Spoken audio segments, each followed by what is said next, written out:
प्रिय छात्र छात्राओं, सने भरा नमस्कार।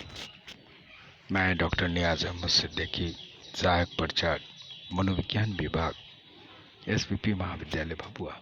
आज स्नातक खंड 3 मनोविज्ञान प्रतिष्ठा के प्रश्न पत्र 5 और यूनिट 8 से एक महत्वपूर्ण पाठ बतलाने जा रहा हूँ, जिसका शीर्षक है प्रचार के प्रकारों और प्रविधियों की समीक्षा। आशा करते हैं आज का ये पाठ आप सभी छात्र छात्राओं के लिए उपयोगी सिद्ध होगा। आधुनिक समाज में प्रचार यानी प्रोपेगेंडा का स्थान काफ़ी महत्वपूर्ण है। विचारों के प्रसार, समस्याओं के समाधान तथा जनमत के परिवर्तन के दृष्टि से प्रचार एक अत्यंत शक्तिशाली साधन है। प्रचार के अंतर्गत सकारात्मक तथा नकारात्मक दोनों प्रकार के लक्ष्यों का समावेश होता है। समांतर नकारात्मक रूप से प्रचार द्वारा घृणा, तिरस्कार, तनाव तथा सामाजिक दुर्भावनाएं फैलती हैं, परंतु सकारात्मक उद्देश्यों की दृष्टि से प्रचार को समाज सुधार, समाज शिक्षा तथा समाज के विभिन्न कल्याणकारी उद्देश्यों को प्राप्त करने हेतु उपयोग में लाया जाता है। समांतर प्रचार यानी प्रोपेगेंडा शब्द की उत्पत्ति लैटिन भाषा के प्रोपेगेयर शब्द से हुई है, जिसका अभिप्राय शाखाओं को जन्मने के लिए उगाना होता है ताकि विकास और विस्तार हो। लुंडले के अनुसार प्रचार अपने आप जन्म नहीं लेता, अपितु यह बाध्य की गई उत्पत्ति है।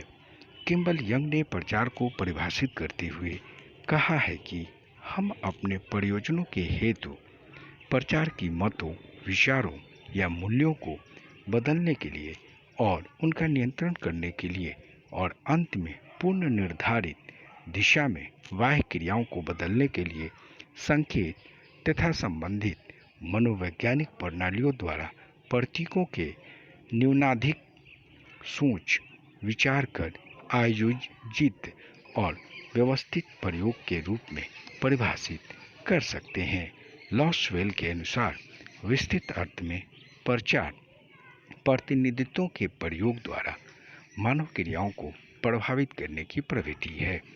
प्रचार के अनेक प्रकार हैं, जो इस प्रकार हैं: प्रत्यक्ष प्रचार यानी डायरेक्ट प्रोपेगेंडा, अप्रत्यक्ष प्रचार इनडायरेक्ट प्रोपेगेंडा और देर से प्रकटीकृत प्रचार यानी डिलेड प्रोपेगेंडा।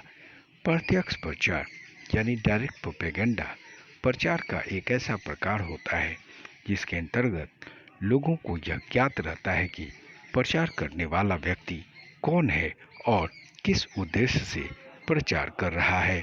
इसमें ग्रहण करने वाले व्यक्ति को प्रचार के साधनों तथा उसके लक्ष्यों के बारे में ज्ञान रहता है। उदाहरण के लिए, सरकार द्वारा जीवन बीमा, परिवार नियोजन तथा अल्प बचत के बारे में प्रचार करना प्रत्यक्ष प्रचार का उदाहरण कहलाएगा। अप्रत्यक्ष प्रचार इनडायरेक्ट प्रोपेगेंडा प्रचार का एक ऐसा प्रकार होता है जिसके अंतर्गत लोगों को प्रचार के उद्देश्यों के बारे में जानकारी नहीं होती है। इसमें प्रचारक के द्वारा अपने उद्देश्यों को समानतः स्पष्ट नहीं किया जाता है। देर से प्रकटीकृत प्रचार यानी डिलेड प्रोपेगेंडा प्रचार का एक ऐसा प्रकार है जिसके अंतर्गत प्रचारक अपने उद्देश्यों की पूर्ति के लिए पहले अनुकूल वातावरण का निर्माण करता है, उसके बाद वह अपना उद्देश्य सिद्ध करता है। अनुकूल वातावरण के निर्माण के क्रम में प्रचारक जनता की मनोवृत्तियों का अध्ययन करता है।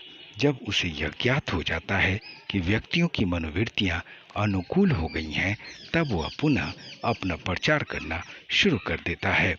मनोवैज्ञानिकों ने प्रचार के अनेक प्रविधियों का उल्लेख किया है जिनकी मदद से प्रचार का उपयोग प्रचारकों द्वारा किया जाता है। प्रचार की प्रमुख प्रविधियां इस प्रकार हैं: नाम देना विधि, हस्तांतरण विधि, जनता की पसंद विधि, छल विज्ञापन विधि, प्रमाण पत्र विधि तथा बैंड वैगन विधि।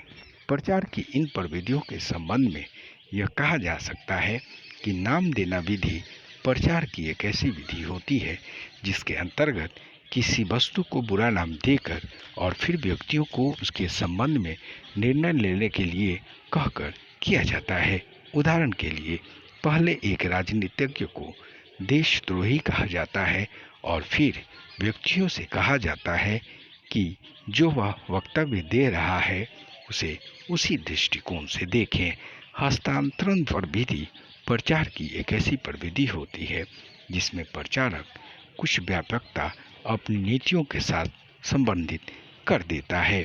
वह अपनी नीतियों को जनता के सामने इस प्रकार से रखता है कि लोग समझने लगते हैं कि उसके नीतियों का कोई महान व्यक्ति, धर्म या संप्रदाय समर्थन कर रही है। प्रचार के अंतर्गत प्रमाण पत्र विधि एक ऐसी प्रविधि होती है जिसका अधिकांशतः उपयोग विज्ञापनों में किया जाता है। इस विधि के अंतर्गत प्रचारकर्ता व्यक्तियों द्वारा पसंद किए जाने वाले या आदर के पात्र व्यक्ति के मत या दृष्टिकोण को फैलाया जाता है।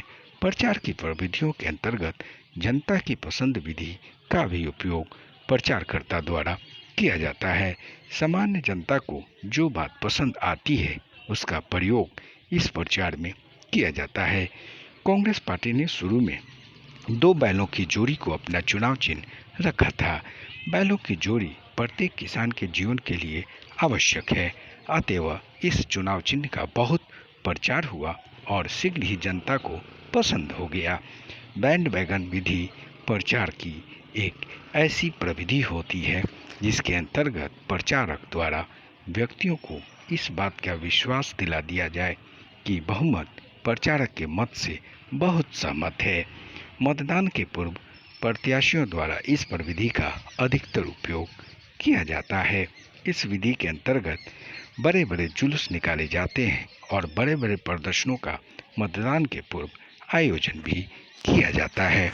इस तरह से कहा जा सकता है कि प्रचार एक साधन है जिसका उपयोग कोई प्रचारक अपने उद्देश्यों की प्राप्ति हेतु करता है और इससे व्यक्ति या जनता के मतों में परिवर्तन हो जाता है और इसका व्यापक प्रभाव व्यक्ति की मूल्यों, विश्वासों और मनोवृत्तियों पर पड़ता है। अब आज का आपका ये पाठ यहीं समाप्त होता है। आशा करते हैं आज का पाठ आप सभी के लिए लाभदायक सिद्ध होगा। बहुत बहुत धन्यवाद।